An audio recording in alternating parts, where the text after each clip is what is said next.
सलाम हिंदुस्तान दोस्तों, आज जानिए पसमानदा, पसमानदगान, पसमानदगी, पसमानदा खोर और अशराफ शब्दों के अर्थ।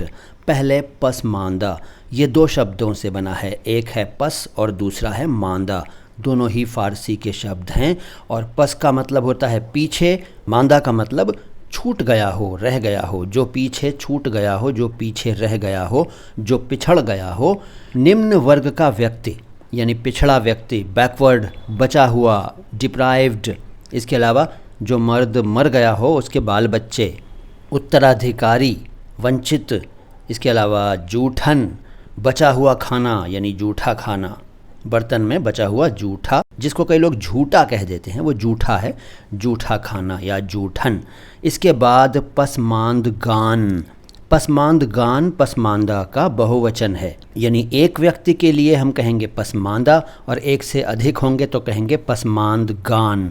फिर पसमानदगी, पसमानदगी। अच्छा, ये सारे शब्द फ़ारसी के हैं आज जो मैं आपको बता रहा हूँ। पसमानदगी का मतलब पसमानदा होने की हालत, पसमानदा होने की अवस्था, पिछड़ेपन की स्थिति, पिछड़ापन, बैकवर्डनेस, पसमानदगी। फिर पसमानदा खोर। खोर का मतलब होता है खाने वाला और पसमानदा का अर्थ आप जान चुके, तो पसमानदा खोर का मतलब हुआ बचा खुचा खाने वाला, जूठन खाने वाला व्यक्ति। पसमानदा खोर, खोर नहीं खोर। फिर अशराफ।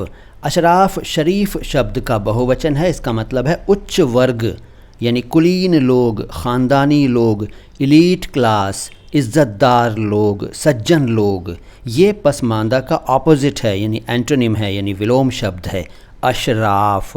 तो बस आज इतना ही है, बाकी बातें अगली मुलाकातों में। पिछले वीडियोस नहीं देखे हैं तो देखते रहिए और चैनल को सब्सक्राइब नहीं किया है तो कर लीजिए और इस वीडियो को लाइक ज़रूर कीजिए। मैं हूँ मोइन शम्सी, चैनल है मैं हिंदी मैं उर्दू। सलाम हिंदुस्तान, प्रणाम भारत।